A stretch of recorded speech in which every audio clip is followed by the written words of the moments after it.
ಎಲ್ರಿಗೂ ಮೊದಲನೇದಾಗಿ ನಮಸ್ಕಾರ ಮತ್ತು ಸಾರಿ ಕೂಡ.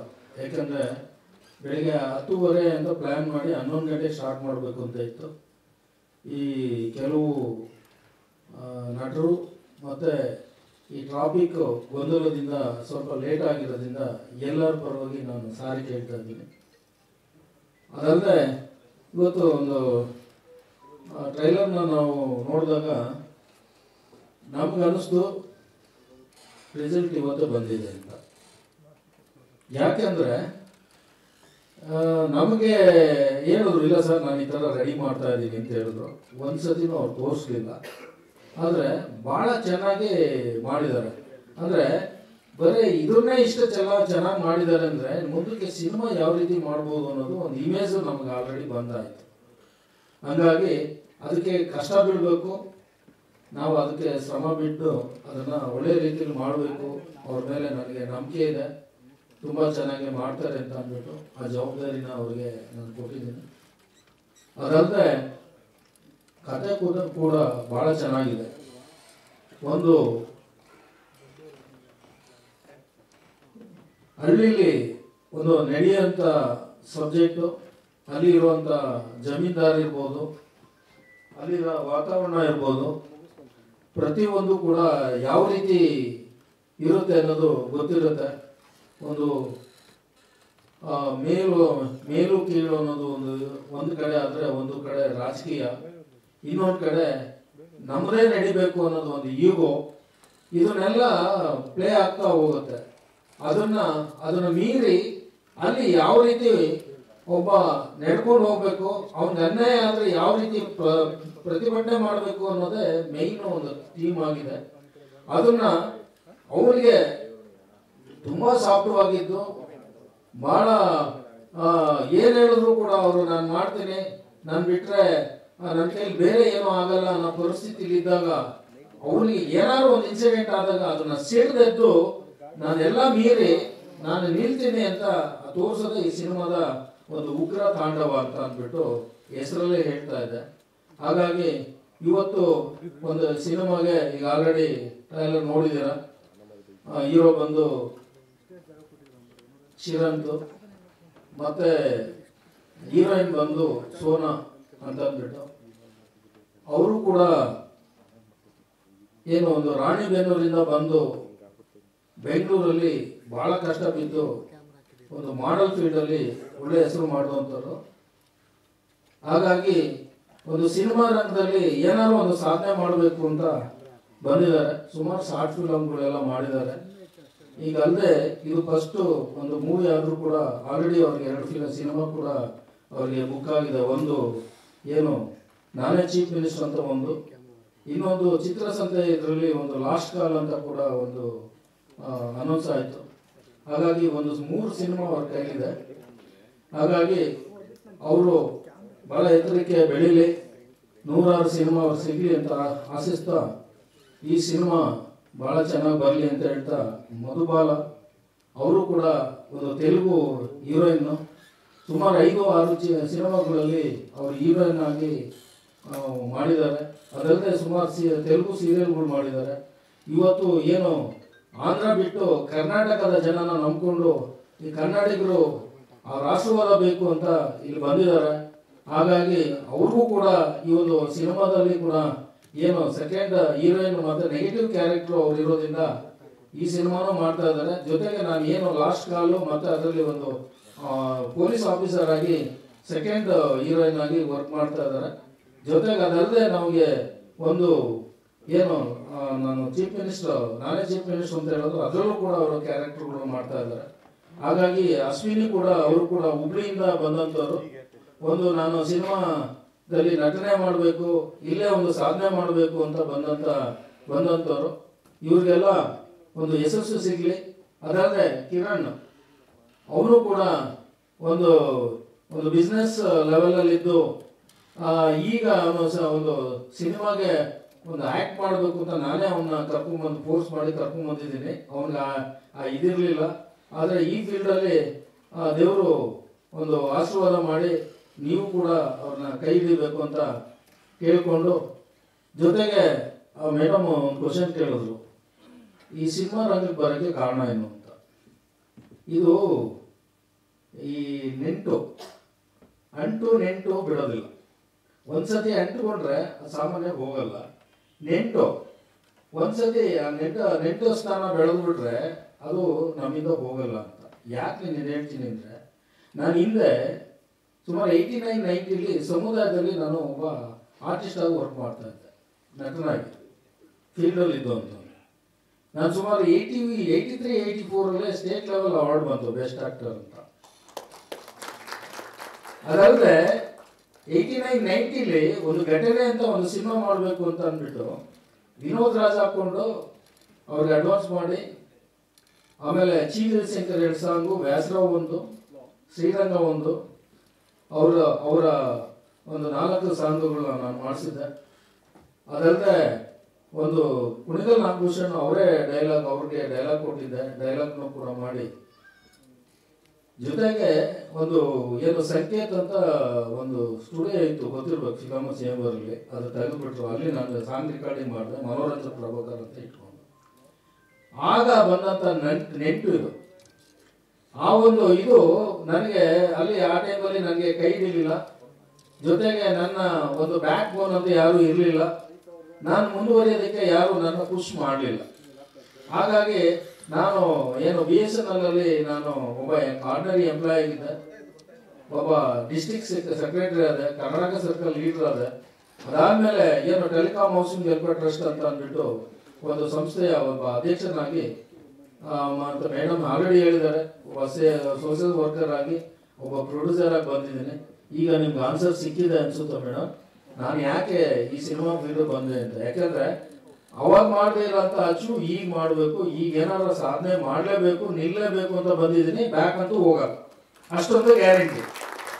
ಆಯ್ತಾ? ಇದು 2ನೇ ಸಿನಿಮಾ. 1ನೇ ಸಿನಿಮಾ ಒಂದು ಉಗ್ರಗುಣಂ ಅಂತ ಅಂದ್ಬಿಟ್ಟು ಸುಮಾರು ಆಲ್ರೆಡಿ ಒಂದು 60% ಶೂಟಿಂಗು ಆಗಿದೆ. ಏನೋ ಒಂದು ಕೆಲವು ಕಾರಣಾಂತರದಿಂದ ಸ್ವಲ್ಪ ಡಿಲೇ ಆಗಿದೆ. ಅದು ಏನು ಮಾಡೋದು, ದಾರಿ ಅಂತ ಅಂದಮೇಲೆ ಕಲ್ಲು ಮುಳ್ಳು ಅನ್ನೋದು ಇದ್ದೇ ಇರುತ್ತೆ. ಗೊತ್ತಿಲ್ಲದೆ ತುಳಿದಿರ್ತೀವಿ, ಎಡವಿರ್ತೀವಿ, ಬಿದ್ದಿರ್ತೀವಿ, ಮತ್ತೆ ಎದ್ದೇಳಬೇಕು. ಆದರೆ ನನಗೆ ಒಬ್ರು ಕೇಳಿದ್ರು, ಅಲ್ರಿ ನೀವು ಹೋಗಿ ಈಗ ಬಂದಿದ್ದೀರಾ ಕಲ್ಲು ಮುಳ್ಳು ಅಂತ ಅಂದ್ಬಿಟ್ಟು ಕೆಳಗಡೆ ಬಿದ್ದುಬಿಟ್ರ ಮತ್ತೆ ಈ ಸಿನಿಮಾ ಬೇಕಾ ಅಂತ ಕೇಳಿದ್ರು. ಇಲ್ಲ ಸರ್, ನಾನು ಆಲ್ರೆಡಿ 3 ಸಿನಿಮಾ ಕಮಿಟ್ ಆಗಿದ್ದೀನಿ ಅಂತ. ಅವ್ರು ಬಾಯಿ ಮುಚ್ಕೊಂಡು ಸುಮ್ಮನೆ ಆಗೋದು. ಅಂದರೆ ನನ್ನ ಗುರಿ ಏನು ಅಂದರೆ, ಬಿದ್ದು ಎದ್ರು ಸರಿ ಈ ಸಿನಿಮಾ ಮಾಡಲೇಬೇಕು. ಇದೇ ಸಿನಿಮಾ ರಂಗದಲ್ಲಿ ನಾವು ಏನಾದ್ರು ಒಂದು ಸಾಧನೆ ಮಾಡಬೇಕು ಅನ್ನೋ ಉದ್ದೇಶ ನಮ್ದು ಅಷ್ಟೇ ಹೊರತು ಬೇರೆ ಉದ್ದೇಶ ಏನಿಲ್ಲ. ಹಾಗಾಗಿ ಈ ಒಂದು ಏನೋ ಉಗ್ರ ತಾಂಡವ ಒಂದು ಟೀಮ್ ಏನಿದೆಯೋ ಇದಕ್ಕೆ ನಮಗೆ ಸಹಕಾರ ಕೊಟ್ಟಂಥವ್ರು ನಮ್ಮ ಸಂಜಯ್ ಮತ್ತು ಭುವನ್. ಅದಲ್ಲದೆ ಪ್ರತಿ ಒಂದು ಹಂತದಲ್ಲೂ ಕೂಡ ನಮಗೆ ನಮ್ಮ ಜೊತೆಯಲ್ಲಿ ಪ್ರತಿಯೊಂದು ನನ್ನ ಒಂದು ಸಂಸ್ಥೆ ಇರ್ಬೋದು ಅಥವಾ ನನ್ನ ಸಿನಿಮಾ ಫೀಲ್ಡ್ ಇರ್ಬೋದು, ಅದಕ್ಕೆ ಪ್ರತಿಯೊಂದಕ್ಕೂ ನಮ್ಮ ಹಿಂದೆ ನಿಂತು ಸಪೋರ್ಟ್ ಆಗಿ ನಿಂತವರು ಸರಳ. ಅದಲ್ಲ ಬಿಟ್ಟರೆ ಸುಪ್ರಿಯ, ಇವರಿಬ್ಬರು ಕೂಡ ನಮ್ಮನ್ನ ಬಹಳ ಚೆನ್ನಾಗಿ ಎಲ್ಲ ಕಡೆ ನಾನು ಓಡಾಡಕ್ಕಾಗಲ್ಲ, ಏನು ಮಾಡೋಕ್ಕಾಗೋದಿಲ್ಲ. ಆಗ ಒಬ್ರು ಬ್ಯಾಕ್ ಬೋನ್ ಅಂತ ಒಬ್ರು ಬೇಕೇ ಬೇಕು. ಅದಲ್ಲದೆ ನಾನು ಒಂದು ಸಂಸ್ಥೆ, ಒಂದು ಲೆವೆಂಟ್ ನಂದು ಏನು ಆಲ್ರೆಡಿ ಹೇಳಿದ್ದಾರೆ, ಬ್ಯಾಂಗ್ಳೂರು ಇರ್ಬೋದು, ತುಮಕೂರು ಇರ್ಬೋದು, ಮೈಸೂರು ಇರ್ಬೋದು, ಅಥವಾ ಕುಣಿಗಲ್ ಇರ್ಬೋದು, ದೊಡ್ಡಬಳ್ಳಾಪುರ ಇರ್ಬೋದು, ಎಲ್ಲೇ ಕೂಡ ಎಲ್ಲ ಕಡೆ ನಾನು ಒಬ್ಬನೇ ಓಡಾಡೋಕ್ಕಾಗಲ್ಲ. ಬೆಂಗಳೂರಲ್ಲೇ 4 ಬ್ರಾಂಚಸ್ ಇದೆ, ತುಮಕೂರಲ್ಲಿದೆ, ಮೈಸೂರು ಒಂದಿದೆ. ಆದರೆ ಅದನ್ನು ಕೂಡ ಎಲ್ಲ ನನ್ನ ಜೊತೆ ಕೋಆಪ್ರೇಟ್ ಮಾಡಿ ನೋಡ್ತಾ ಇದ್ದಾರೆ. ಮಧುಸೂದನ್ ಕೂಡ ಅವರು ಒಂದು ಇಲ್ಲೇ ಇದ್ದಾರೆ. ಅವರು ಕೂಡ ನಮ್ಮ ಲೆವೆಂಟ್ ಡೆವಲಪ್ ಮಾಡುವಂಥದ್ರಲ್ಲಿ ನಮ್ಮ ಹಿಂದೆ ರೈಟ್ ಹ್ಯಾಂಡ್ ಆಗಿದ್ದಾರೆ. ಅದಲ್ಲದೆ ಅದ್ರ ಜೊತೆಗೆ ಸುಮಾರು ಜನ ನನಗೆ ನಮ್ಮ ಚಿತ್ರಸಂತೆ ಗಿರೀಶ್ ಇರ್ಬೋದು, ಅಥವಾ ಸುಮಾರು ಚಿತ್ತಾರದವ್ರು ಇರ್ಬೋದು, ಮತ್ತು ಮತ್ತು TV ಚಾನಲ್ಸ್ ಇರ್ಬೋದು, ಪ್ರೆಸ್ ರಿಪೋರ್ಟರ್ಸ್ ಇರ್ಬೋದು. ಯಾಕಂದರೆ ಎಲ್ಲ ಚಾನಲಲ್ಲೂ ನಾನು ಗುರುತಿಸ್ಕೊಂಡಿದ್ದೀನಿ. ಸುಮಾರು ಎಲ್ಲ ಪೇಪರ್ಸಲ್ಲೂ ನನ್ನ ಆರ್ಟಿಕಲ್ಗಳು ಬರ್ತಾನೆ ಇರುತ್ತೆ, ನಮ್ಮದು ಅಡ್ವರ್ಟೈಸ್ ಬರ್ತಾ ಇರ್ತದೆ. ಹಾಗಾಗಿ ಒಂದು ಚಿರಪರಿಚಿತ ಅಂತಲೂ ನಾನು ಹೇಳ್ಕೊಬೋದು. ಹಾಗಾಗಿ ನನಗೆ ಇದೇನು ಹೊಸದೇನಲ್ಲ. ಹಾಗಾಗಿ ಏನಾದ್ರು ಒಂದು ಅಚೀವ್ ಮಾಡಬೇಕು ಅನ್ನೋದು ನನ್ನ ಆಸೆ ಇರೋದ್ರಿಂದ ನಾನು ಇವತ್ತು ಈ ಸಿನಿಮಾ ರಂಗಕ್ಕೆ ಬಂದಿದ್ದೀನಿ. ಮುಂದೆ ಏನಾದ್ರು ಮಾಡಲೇಬೇಕು ಅನ್ನೋದು ನಾನು ಆಲ್ರೆಡಿ ಹೇಳಿದ್ದೀನಿ. ನನಗೆ ಇಷ್ಟೊತ್ತು ಅವಕಾಶ ಕೊಟ್ಟಂತ ನಿಮ್ಮೆಲ್ರಿಗೂ ಮತ್ತು ನಮ್ಮ ಪತ್ರಕರ್ತರಿಗೂ ಕೂಡ ಬಂದು ಅವರು ಕಾಯ್ದು ನಮಗೆ ತುಂಬ ಕೋಆಪರೇಟ್ ಮಾಡಿ ತಾಳ್ಮೆಯಿಂದ ನೀವಿದ್ದೀರಾ. ನಿಮಗೆ ಥ್ಯಾಂಕ್ಸ್ ನಿಜವಾಗ್ಲೂ ಹೇಳಬೇಕು ಅಂದರೆ. ಸಿನಿಮಾ ಕ್ಷೇತ್ರದಲ್ಲಿ ಅವರ ಕನಸನ್ನ ಇನ್ನಷ್ಟು ಸಾಕಾರಗೊಳಿಸ್ತಾ ಇದ್ದಾರೆ. ನಮ್ಮ ಕನ್ನಡ ಸಿನಿಮಾ ಕ್ಷೇತ್ರವನ್ನ ಶ್ರೀಮಂತಗೊಳ್ಳೋದರಲ್ಲಿ ಒಂದು ಸಿನಿಮಾ ನಮ್ಮ ಕನ್ನಡ ಸಿನಿ ಪ್ರೇಕ್ಷಕರಿಗೋಸ್ಕರ ಬರುತ್ತೆ. ಅದೇ ಸಿನಿಮಾ ಆಲ್ಫಾ. ಆಲ್ಫಾ ಚಿತ್ರದ ಮೂಲಕ ಎಲ್ಲರ ಮನಸ್ಸನ್ನ ಗೆದ್ದು. ಎಲ್ಲರಿಗೂ ನಮಸ್ಕಾರ. ಸ್ವಲ್ಪ ತಡವಾಗಿ ಕಾರ್ಯಕ್ರಮ ಸ್ಟಾರ್ಟ್ ಆಗಿದ್ದಕ್ಕೆ ಕ್ಷಮೆ ಇರಲಿ. ಇದು ನನ್ನ 2ನೇ ಸಿನಿಮಾ. ಮೊದಲನೇ ಸಿನಿಮಾ ಆಲ್ಫಾ 2022 ರಿಲೀಸ್ ಆಯಿತು ಡಿಸೆಂಬರ್. ಇದು ಉಗ್ರತಾಂಡವನ್ನು ನಾವು ಸ್ಕ್ರಿಪ್ಟ್ ರೆಡಿ ಮಾಡಬೇಕಂದ್ರೆ ನಾವೊಂದು ಪೊಲಿಟಿಕಲ್ ಬ್ಯಾಕ್ಡ್ರಾಪ್ ಇಟ್ಕೊಂಡು ಮಾಡೋಣ ಅಂತ ಒಂದು ಡಿಸೈಡ್ ಆಯಿತು, ನಾನು ಮತ್ತು ನಮ್ಮ ಡೈರೆಕ್ಟರ್ ಗೌತಮ್ ಅವರು. ಸೊ ಸಾಮಾನ್ಯವಾಗಿ ಒಬ್ಬ ವ್ಯಕ್ತಿ ಸಿನಿಮಾ ಎಲೆಕ್ಷನ್ ನಿಂತ್ಕೊಬೇಕು ಅಂದರೆ ಸುಮಾರು ಪ್ಯಾರಾಮೀಟರ್ಸ್ ಇರುತ್ತೆ. ಒಂದು ಜನಬಲ, ಹಣಬಲ ಅಂತ ನಾವು ಅನ್ಕೊಳ್ತೀವಿ. ಬಟ್ ಎಲ್ಲದಕ್ಕಿಂತ ಜಾತಿ ಮೇಲೆ ಬರೋದು ಜಾತಿ. ಓಕೆ, ಸೊ ಎಕ್ಸಾಂಪಲ್ ಹಾಸನಲ್ಲಿ ಒಂದು ಕಮ್ಯುನಿಟಿ ನಿಂತ್ಕೊಂಡ್ರೆ ಅವರೇ ಗೆಲ್ಲೋದು, ಅಲ್ಲಿ ಬೇರೆ ಕಮ್ಯುನಿಟಿ ಬಂದರೆ ಗೆಲ್ಲಕ್ಕಾಗಲ್ಲ. ಇವಾಗ ನಮ್ಮ ಬಸವನಗುಡಿಗೆ ಒಂದು ಕಮ್ಯುನಿಟಿ ನಿಂತ್ಕೊಂಡ್ರೆ ಅವರೇ ಗೆಲ್ಲೋದು, ಬೇರೆಯವ್ರು ಗೆಲ್ಲಕ್ಕಾಗಲ್ಲ. ಸೊ ನಾವು ಜಾತಿ ಎಷ್ಟೇ ಬಿಡಬೇಕು ಅಂತ ಅಂದ್ಕೊಂಡ್ರು ಜಾತಿ ನಮಗೆ ಬಿಡಲ್ಲ. ಸೊ ಇದು ನಾವು ಹುಟ್ಟಿನಿಂದ ಸಾಯೋದು ಇದು ನಮಗೆ ಅಂದ್ಕೊಂಡೇ ಬರುತ್ತೆ.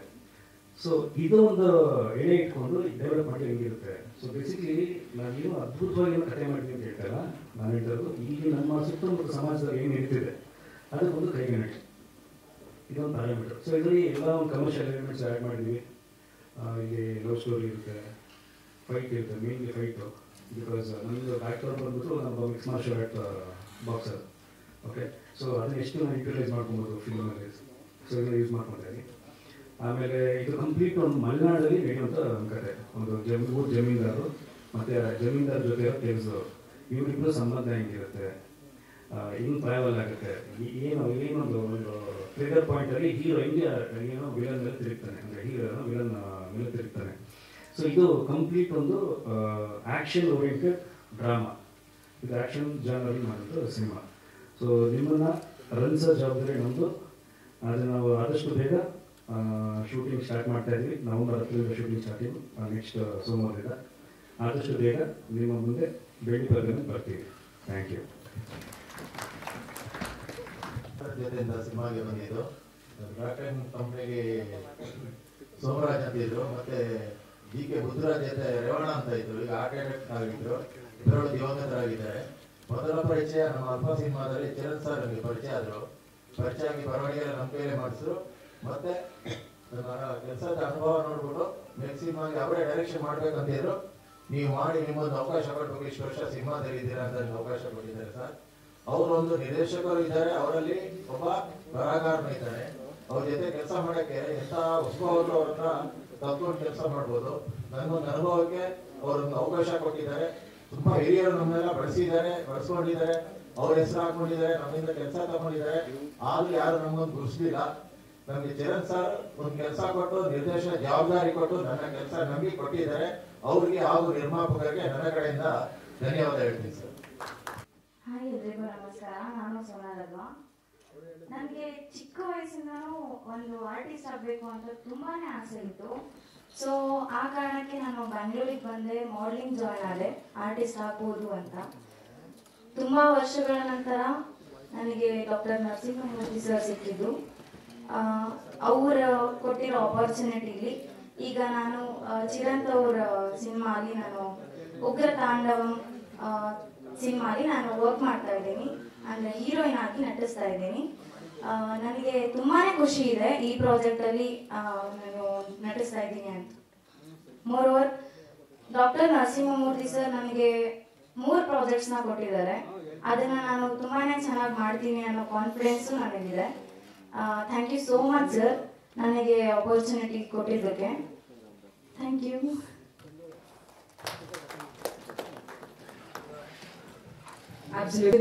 ನಿಮ್ಮನ್ನ ನೀವು ಯಾವ ರೀತಿ ಸಜ್ಜು ಮಾಡ್ಕೋತಿದ್ದೀರಿ? ಸ್ವಲ್ಪ ಹಿಂದಿನಲ್ಲೇ ಮೈ ಕೊಡ್ತೀನಿ, ಆಗ್ಲೇ ಗೊತ್ತಾಗಿದೆ ನಿಮ್ದು ಆಂಟಿ ರೋಲ್ ಅಂತ. ಸೊ ಪೊಲೀಸ್ ಕ್ಯಾರೆಕ್ಟರ್ ಬೇರೆ ಮಾಡಿದಾರಂತೆ. ಸೊ ದಯವಿಟ್ಟು ಎಲ್ಲರಿಗೂ ನಮಸ್ಕಾರ. ಫಸ್ಟ್ ಆಫ್ ಆಲ್ ನಮ್ಮ ಮೀಡಿಯಾ ಫ್ರೆಂಡ್ಸ್ಗೆ, ಚಾನಲ್ಸ್ ಅವ್ರಿಗೆ, ಪೇಪರ್ಸ್ ಅವ್ರಿಗೆ ಎಲ್ಲರಿಗೂ ಥ್ಯಾಂಕ್ಸ್ ಹೇಳ್ಕೊಂತ ಮೈಕ್ ಹತ್ರ ಇಟ್ಕೊಂಡು ಜೋರ ಮಾತಾಡಿ. ನಿಮ್ಮ ಸಪೋರ್ಟ್ ಈಗಲೇ ಇರಲಿ ಅಂತ ಕೇಳ್ಕೊತಾ ಇದ್ದೀನಿ. ಹಾಗೆ ನಮಗೋಸ್ಕರ ಬಂದಿದ್ದಂಥ ನಮ್ಮ ಪ್ರೀತಿಯ ಅಭಿಮಾನಿಗಳಿಗೆ ಥ್ಯಾಂಕ್ಸ್ ಹೇಳ್ಕೊತಾ ಇದ್ದೀನಿ. Thank you sir. ಈ ಆಪರ್ಚುನಿಟಿ ಕೊಟ್ಟಿದ್ದಕ್ಕಂಥ ನರಸಿಂಹಮೂರ್ತಿ ಅವ್ರಿಗೆ ಆ್ಯಂಡ್ ಡೈರೆಕ್ಟರ್ ಅವ್ರಿಗೆ ಥ್ಯಾಂಕ್ಸ್ ಹೇಳ್ಕೊತಾ ಇದ್ದೀನಿ. ಆ್ಯಂಡ್ ನಮ್ಮ ಟೀಮ್ ಎಲ್ಲರಿಗೂ all the best and congratulations. Thank you. ರೀತಿ ತಯಾರಿ ಮಾಡ್ಕೋತಾ ಇದ್ರಿ ತಿಳಿಸ್ಕೊಡಿ ಸರ್. ಎಲ್ಲರಿಗೂ ನಮಸ್ಕಾರ. ನನ್ನ ಹೆಸರು ಭುವನ್ ಅಂತ ಹೇಳಿ. ಸೊ ನೀವೆಲ್ಲರೂ ನೋಡಿದಂತೆ ಈಗ ಟೀಸರ್ ಅಲ್ಲಿ ಸೊ ಇದು ಒಂದು ಝಲಕ್ ಏನು ಸಿನಿಮಾದು ಕಂಡು ಬಂದಿದೆ. ಸೊ ನಾವೆಲ್ಲರೂ ನಮ್ಮ ಶಕ್ತಿ ಮೀರಿ ಒಂದು ಎಫರ್ಟ್ ಅನ್ನು ಹಾಕ್ತಾ ಇದೀವಿ. ಸೊ ಚಿರಂತನ್ ಏನು ಹೀರೋ ಇದ್ದಾರೆ, ಅವರು ಒಂದು ಒಬ್ಬ ಪ್ರತಿಭಾನ್ವಿತ ನಟ. ಸೊ ಹಾಗೆ ಶೋನಾ ಕೂಡ ಸೊ ಪ್ರೆಷರ್ ಅಂತ ಹೇಳಿ ಇಲ್ಲೂ ಅನ್ಸಲ್ಲ. ಸೊ ನಾನು ಈ ಸಿನಿಮಾ ತಂಡಕ್ಕೆ ಶುಭಾಶಯಗಳನ್ನು ಸಲ್ಲಿಸ್ತೀನಿ. ಡೆಫಿನೆಟ್ಲಿ ನಿಮ್ಮೆಲ್ಲರ ಏನೋ ಒಂದು ಅಭಿಲಾಷೆ ಇದೆ, ಎಲ್ಲದಕ್ಕೂ ನಾವು ಒಂದು ಗ್ಯಾರಂಟಿ ಇದು ಮಾಡಿ ನಾವು ಈ ಸಿನಿಮಾ ಗೆಲ್ಲುವುದಕ್ಕೆ ಏನೇನು ಪ್ರಯತ್ನ ಪಡಬೇಕು ಅದರಂತೆ ನಾವು ಮಾಡಿ ಸಿನಿಮಾ ಗೆಲ್ಲಿಸೋಕೆ ಎಲ್ಲ ಹೋರಾಟ ಮಾಡ್ತೀವಿ. Once again I wish all the very best to the team. ಒಳ್ಳೆಯದಾಗಲಿ. Thank you. Thank you Bhuvan sir. ಹಾಗೆ ಸಂಜಯ್ ಸರ್ ಅವ್ರ ಬಗ್ಗೆ ನಾನು ಹೇಳೋದೇ ಬೇಕಾಗಿಲ್ಲ, ಎಲ್ಲರಿಗೂ ಚಿರಪರಿಚಿತರು. ನಮ್ಮ ಕನ್ನಡ ಪರ ಅಂತ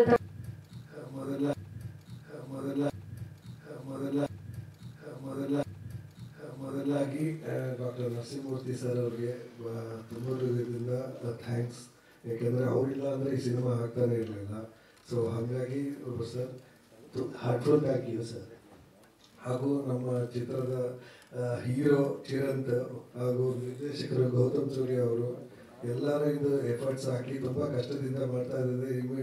ಈ ಸಿನಿಮಾ ತುಂಬ ಯಶಸ್ಸು ಕಾಣಲಿ ಅಂತ ನಾನು ತುಂಬ ಹೃದಯದಿಂದ ಹಾರೈಸ್ತೀನಿ. ದೇಶದ ಜವಾಬ್ದಾರಿಯನ್ನು ಹೊತ್ತಿದ್ದ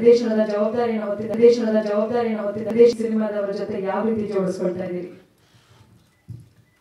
ಎಲ್ರಿಗೂ ನಮಸ್ಕಾರ.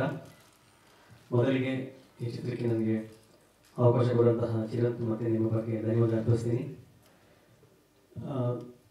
ಇಲ್ಲಿವರೆಗೂ ನಾನೇನು ಚಿತ್ರ ಮಾಡಿದ್ದೇನೆ ಅದರಲ್ಲಿ ಕಮರ್ಷಿಯಲ್ ಮೂವಿ ತುಂಬ ಕಡಿಮೆ ಇತ್ತು.